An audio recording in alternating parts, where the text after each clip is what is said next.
Après avoir construit votre email et affecté le comptage des destinataires, je vous invite à vous rendre dans les propriétés de votre campagne et dans construire votre message.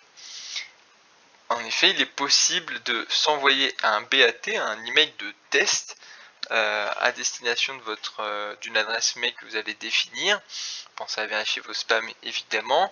C'est très utile pour vous donner un premier aperçu de ce que ça donne lorsque les destinataires vont recevoir votre campagne, mais aussi ça vous permet de détecter des éventuels problèmes dans la construction de votre mail. Par exemple, The cible n'accepte pas les emojis, donc si vous avez mis un emoji et que vous tentez de vous envoyer un BAT, cet emoji va bloquer le mail et vous n'allez pas pouvoir recevoir le BAT, ce qui vous donne déjà une indication. Une fois que tout est OK sur le mail que vous avez reçu en BAT, vous allez aller dans commande et exécution de la campagne. Donc malgré votre segmentation, si vous n'avez pas rafraîchi la page depuis la segmentation et le fait que vous ayez affecté cette segmentation à votre campagne, il est possible que les chiffres apparaissent à 0 ici. Malgré le fait que dans campagne, dans affecter les contacts, vous ayez bien les destinataires ciblés qui ont été affectés.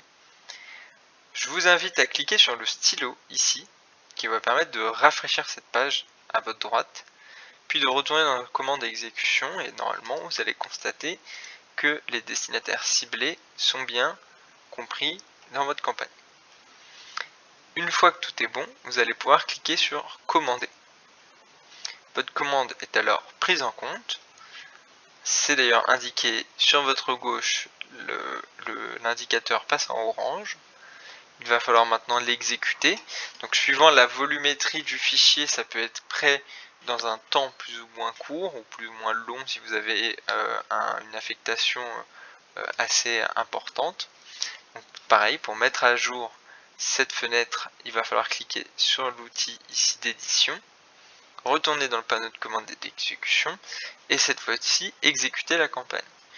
Si lors de l'exécution un message d'erreur apparaît, ne vous inquiétez pas, cela peut être normal. Par exemple, vous n'avez pas assez attendu et les fichiers ne sont pas encore prêts, ou encore un souci est présent au sein de votre mail et bloque l'envoi, bloque l'exécution de votre campagne.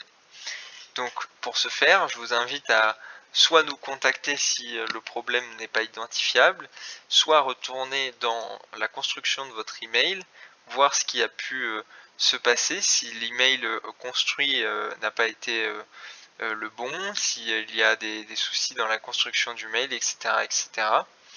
Je vous invite aussi à regarder si l'heure d'exécution n'est pas dépassée, puisque l'heure étant prévue, si vous tentez d'envoyer une campagne après la date ou l'heure, il est normal que l'exécution se bloque, donc vous pouvez toujours les modifier ici.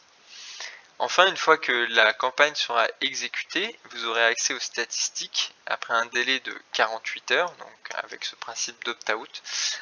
C'est-à-dire que sur ma campagne qui est prévue pour le 12 septembre, les statistiques commenceront à remonter à partir du 14 à 18 heures lorsque la campagne sera reçue. Vous aurez ici un bouton vous permettant d'accéder aux statistiques avancées.